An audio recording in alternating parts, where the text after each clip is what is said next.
8 గంటల వరకు నొప్పుల నుండి ఉపశమనమిచ్చే కొత్త మై డాక్టర్ ప్యాచ్ ఇప్పుడు మై డాక్టర్ స్ప్రేతో ఉచితం. రాష్ట్ర వ్యాప్తంగా కూడా ఎన్డీఏ కూటమి ప్రభంజనం సృష్టించింది. ఎవరు ఊహించినంత విధంగా కూడా అత్యధికమైన సీట్లు అనేవి సంపాదించింది. అంతే కూడా వైసీపీకి సంబంధించి ఎవరు ఊహించిన విధంగా కూడా సీట్లు చాలా తగ్గిపోయాయని చెప్పాలి. ముందు నుంచి కూడా ఇదే విషయంపై మాజీ హోంమంత్రి జోగయ్య పదే పదే చెప్తూ వస్తున్నారు. రాష్ట్రంలో ఎన్డీఏ కూటమి తప్పనిసరిగా అధికారంలోకి వస్తుంది, పిఠాపురంలో పవన్ కళ్యాణ్ భారీ మెజార్టీతో గెలుస్తారని జోగయ్య పదే సార్లు కూడా చెప్పడం మనం చూసాం ఆర్టీవీ ద్వారా కూడా. ప్రస్తుతం ఇదే విషయంపై మనతో మాట్లాడడానికి జోగయ్య ఉన్నారు. మీరు అనేక సార్లు చెప్పారు పవన్ కళ్యాణ్ భారీ మెజార్టీ వస్తుందని, అదే విధంగా వచ్చింది. ఇప్పుడు పవన్ కళ్యాణ్ స్థానం ఏంటి అసలు? ఎలక్షన్ అయిపోయి వైఎస్ఆర్సీపీ ఘోరంగా ఓడిపోయింది.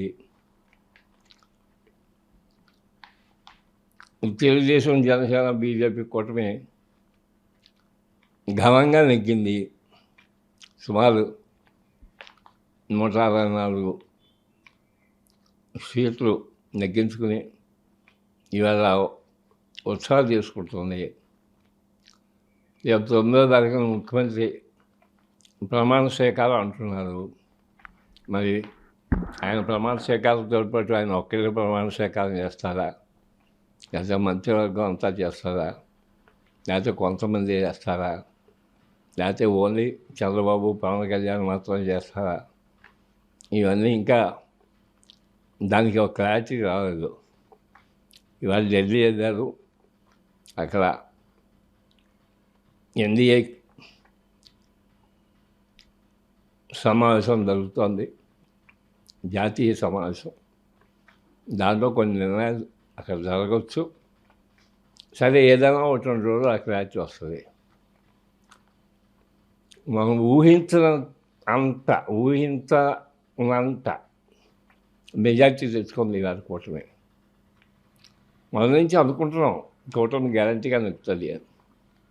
నేనైతే 130 సీట్లు దాటి కూటమి తెచ్చుకుంటుందని మన నుంచి చెప్తున్నాను. దానికి ముఖ్యమైన కారణం ఏంటంటే ఇవాళ కూటమి ఏర్పాటు అవటం ఒకటి, 3 పార్టీలు కలిసి ప్రతిపక్ష ఓట్లు ఏమి కూడా చీలిపోకుండా ఏకపక్షంగా వెళ్ళాలని తీసుకున్న నిర్ణయం ఒకటైతే, రెండోది ఏంటంటే ఓట్స్ ట్రాన్స్ఫర్. అంటే జనసేన ఓట్లు తెలుగుదేశానికి, తెలుగుదేశం ఓట్లు జనసేనకి, జనసేన తెలుగుదేశం ఓట్లు బీజేపీకి ట్రాన్స్ఫర్ అవ్వడం అనేటువంటి మొదటి నుంచి ఏం జరుగుతుంది అనేటువంటి ఆసక్తి ఉంది. ఇవాళ జరిగింది ఏంటంటే చాలా సవ్యంగా జరగటం వల్ల ఇవాళ ఇంత ఘనంగా నెగ్గడానికి కూడా కారణమని చెప్పవచ్చు. ఓట్స్ ట్రాన్స్ఫర్ బ్రహ్మాండంగా జరిగింది. దీనికి అంతకీ కారణం మొదటి నుంచి కూడా కూటమి ఏర్పాటు అవ్వాలన్న దగ్గరించి మొదలెడితే, ప్రతిపక్ష ఓట్లు చీలకుండా ఉండాలన్న దగ్గరించి మొదలెడితే, ఏకపక్షంగా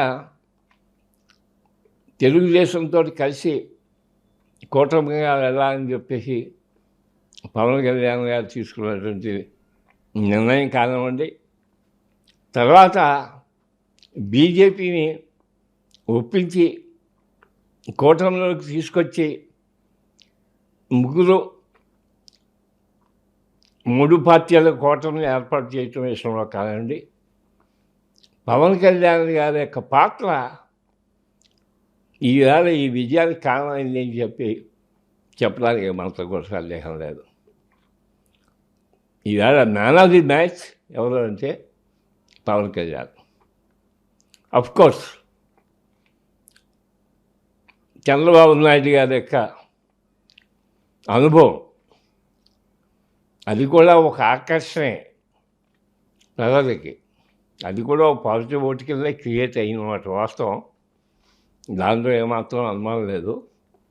అలాగే ప్రధానమంత్రి మోడీ గారి మీద దేశం మొత్తంగా ఉన్నటువంటి మోజు కూడా ఈవేళ యాడ్ అయిన మాట వస్తేనే దాంట్లో కూడా అనుమానం లేదు. అయితే పవన్ కళ్యాణ్ గారు తీసుకున్న చర్యలు కూటమిని ఏర్పాటు చేయడానికి విషయంలో కానీ, ఓట్స్ ట్రాన్స్ఫర్ చేయటం విషయం కానీ, ఈవేళ ఓట్స్ జనసేన ఓట్లు ఈవేళ తెలుగుదేశానికి 175 నియోజకవర్గాలకి కూడా సమానంగా 100 ట్రాన్స్ఫర్ అవ్వటం వల్లే 175 నియోజకవర్గాల్లో 11 మినహా మిగతా 164 నియోజకవర్గాల్లో ఇవాళ కూటమి నెగ్గడానికి కారణం ఇది. 21 జనసేన నియోజకవర్గాలు ఎలాగన్నా జనసేన అభ్యర్థులు పెట్టిన చోట ఎలాగైనా నెగ్గుతారు. అలా కాకుండా తెలుగుదేశం పార్టీ అభ్యర్థులు, బీజేపీ పార్టీ అభ్యర్థులు కూడా నెగ్గడానికి రాష్ట్రం మొత్తంగా ఉన్నటువంటి ఈవేళ కాపు సామాజిక వర్గం, జన సైనికులు ముఖ్యమైనటువంటి పాత్ర వహించారు. వాళ్ళ యొక్క సత్తా చూపించారు. వాళ్ళు ఏమిటో వాళ్ళ సత్తా చూపించారు. ఈవేళ నెగ్గించారు. మామూలుగా నెగ్గించడం కాదు, బ్రహ్మాండమైనటువంటి మెజార్టీతో నెగ్గించారు. ఇది ఎవరికి ఇవ్వచ్చు క్రెడిట్ అంటే ఈవేళ కాపు సామాజిక వర్గానికి కానీ జన సైనికులకు కానీ ఇవ్వచ్చు అని చెప్పడానికి అవకాశం ఉంది. వీళ్ళు నేను నడిపించినటువంటి పవన్ కళ్యాణ్ గారికి అని చెప్పాల్సిన అవసరం ఉంది. సో ఈవేళ man of the match Pawan Kalyan. అయితే ఈ విషయంలో ఒక విషయం ఏంటంటే, పవన్ కళ్యాణ్ గారు ఆశించినట్టుగా, వారు చెప్పినట్టుగా కాపు సామాజిక వర్గం అంతా కూడా ఏకపక్షంగా నడటానికి కారణం అంటూ ఒకటి ఉంది. అదేంటంటే, ఈ కూటమి గ్యారంటీగా నెగ్గడం అంటూ జరిగితే ముఖ్యమైన పాత్రలో ముఖ్యమంత్రి కాకపోయినా కనీసం 2.5 సంవత్సరాలైనా ముఖ్యమంత్రిగా కానీ, లేకపోతే చంద్రబాబు నాయుడు గారు 5 సంవత్సరాలు ముఖ్యమంత్రిగా ఉన్నా మంత్రివర్గంలో 2వ స్థానంలో కో చీఫ్ మినిస్టర్ అంటే సహ ముఖ్యమంత్రిగా కానీ, ఇప్పుడు కర్ణాటకలో ఏం జరిగిందో, తెలంగాణలో ఏం జరిగిందో, వాళ్ళు ఎలక్షన్స్లో ఏ విధమైనటువంటి అవగాహన చేసుకున్నారో అదేవిధంగా, అంటే కర్ణాటకలో డిప్యూటీ చీఫ్ మినిస్టర్ శివకుమార్ని అడ్జస్ట్ చేయడం విషయంలో కానీ, లేదా తెలంగాణలో బట్టి విక్రమార్కని అడ్జస్ట్ చేయడం విషయంలో కానీ, ఆ రాజకీయ పార్టీలు ఆ రోజున తీసుకున్న నిర్ణయాలు ఏంటంటే, వాళ్ళకి డిప్యూటీ చీఫ్ మినిస్టర్ పదవులు ఇచ్చి, డిప్యూటీ చీఫ్ ఏకపక్షంగా ఇచ్చి, అంటే మంత్రివర్గంలో ఒకే ఒక డిప్యూటీ చీఫ్ మినిస్టర్ ఉంటాడు. మళ్ళీ మూడో స్థానంలో 4వ స్థానంలో ఎవరో ఉండరు. 2 స్థానాలు, ఒకటి ముఖ్యమంత్రి, 2 డిప్యూటీ చీఫ్ మినిస్టర్. ఆ డిప్యూటీ చీఫ్ మినిస్టర్లో అటు శివకుమార్కి ఇటు బట్టి విక్రమార్కి ఇస్తూ వాళ్ళకి ముఖ్యమైనటువంటి పోర్ట్ఫోలియోలు కూడా ఇచ్చి, ఆ రోజు ఒక రాజీ ప్రతిపాదన అంటూ చేసి అడ్జస్ట్మెంట్లు చేయటం జరిగింది. అటువంటి ప్రతిపాదనే ఇక్కడ పెట్టాలనేటువంటిది జన సైనికుల యొక్క డిమాండ్. అంటే చంద్రబాబు నాయుడు గారు ముఖ్యమంత్రిగా ఉంటూ ఉప ముఖ్యమంత్రిగా కానీ, సహ ముఖ్యమంత్రిగా కానీ, లా అండ్ ఆర్డర్ హోమ్ పోర్ట్ఫోలియోతో, రెవెన్యూ పోర్ట్ఫోలియోతో పవన్ కళ్యాణ్ గారిని గౌరవప్రదమైనటువంటి హోదాలతో వారిని సత్కరించాలి, ఆ హోదాలో నిలబెట్టాలి. అప్పుడే మేమంతా సంతృప్తి చెందుతాం, మా ఆశ నెరవేర్చాలనేటువంటిది మొదటి నుంచి ఉన్నటువంటి డిమాండ్ ఏదైతే ఉందో ఆ డిమాండ్ నెరవేర్చాల్సిన స్థితి ఇవాళ వచ్చింది. ఎలక్షన్ ముందు కొన్ని ప్రకటనలు చేశారు. ఆ రోజుల్లో జన సైనికుల దగ్గర నుంచి వచ్చినటువంటి క్వశ్చన్స్కి సమాధానంగా పవన్ కళ్యాణ్ గారు ముఖ్యమంత్రి పదవి అనేటువంటిది కానీ, పదవులు కానీ ఎన్నికల ముందు ఎవరు అనేటువంటి నిర్ణయం జరగదు, ఎన్నికలు అయిన తర్వాతే ఎవరు ముఖ్యమంత్రి ఎవరు ఏమిటి అనేటువంటిది నిర్ణయం మేము చేసుకోవడానికి మేము నిర్ణయం చేసుకున్నాం. కాబట్టి ఏం చేసుకున్నా ఎన్నికలు అయిన తర్వాతే చేసుకుంటామని చెప్పారు.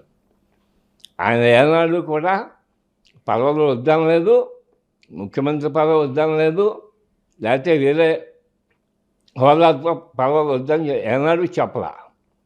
కాబట్టి ఇవాళ జన సైనికుల డిమాండ్ ప్రకారంగా, లేకపోతే వాళ్ళ కోరిక ప్రకారంగా వాళ్ళందరినీ సంతృప్తిపరిచే విధంగా రేపు చంద్రబాబు ముఖ్యమంత్రిగా ఉంటూ పవన్ కళ్యాణ్ గారికి సహ ముఖ్యమంత్రిగా కానీ, లేకపోతే డిప్యూటీ చీఫ్ మినిస్టర్గా కానీ మంచి పోర్ట్ఫోలియోలతో కర్ణాటక మాదిరి లేకపోతే తెలంగాణ మాదిరి ఇవ్వాల్సిన నెసెసిటీ ఎంతైనా ఉంది. అది ఏం జరగబోతుందో ఏమిటో జరుగుతుందనే ఆశిద్దాం. పవన్ కళ్యాణ్ గారికి ఆ గౌరవం దక్కిస్తారు. ఈ దక్కించాలంటే ఈవేళ కూటమి అంటే ఎన్డీఏ కూటమి ఈవేళ పవర్లోకి వచ్చింది. రాష్ట్రంలో ఎన్డీఏ కూటమి వచ్చింది. తెలుగుదేశం కాదు, లేకపోతే జనసేన కాదు, లేకపోతే బీజేపీ కాదు. ఈ 3 పార్టీలు ఎన్నికల ముందు ఏర్పాటు చేసుకున్నటువంటి ఎన్డీఏ కూటమి ఈవేళ ప్రధాన పాత్ర వహించబోతోంది. ప్రభుత్వం ఏర్పాటు చేయబోతోంది. దీనికి జాతీయ ఎన్డీఏ కూటమి ఉంది. దానికి జాతీయ అధ్యక్షుడేమో మోడీ గారు. సో ఇవాళ వీళ్ళందరూ కలిసి రేపు ఇవాళ ఢిల్లీలో లేకపోతే రేపు హైదరాబాద్ ఇక్కడో కూర్చుని నిర్ణయాలు చేస్తారు. కాబట్టి ఈవేళ మా డిమాండ్ ఏంటంటే, మా కాదు జన సైనికుల యొక్క డిమాండ్ ఏంటంటే పవన్ కళ్యాణ్ గారికి వారి గౌరవానికి ఏమాత్రం కూడా లోటు లేకుండా సహ ముఖ్యమంత్రిగా కానీ, లేకపోతే డిప్యూటీ చీఫ్ మినిస్టర్గా కానీ మంచి ఒకటో రకమైన పోర్ట్ఫోలియోలు అంటే ల్యాండ్ ఆర్డర్, రెవెన్యూ లాంటి పోర్ట్ఫోలియోలతో వారిని అందరం ఎక్కించాలి, వారికి ఆ పొజిషన్ ఏర్పాటు చేయాలి అనేటువంటి డిమాండ్ వీళ్ళంతా చేస్తున్నారు. కాబట్టి అది త్వరగా జరుగుతుందనేటువంటి ఆశ నాకుంది. జరిగితే రాబోయే 5 సంవత్సరాలు కూడా అన్ని సవ్యంగానే ఈ కూటమి పరిపాలన జరుగుతుంది అని ఆశిస్తూ నేను సెలవు తీసుకుంటాను. మరిన్ని వీడియోస్ కోసం ఛానల్ ని సబ్స్క్రైబ్ చేయండి. లేటెస్ట్ అప్డేట్స్ కోసం వాట్సాప్ ఛానల్ ని ఫాలో చేయండి. అండ్ లింక్ డిస్క్రిప్షన్ లో ఉంది.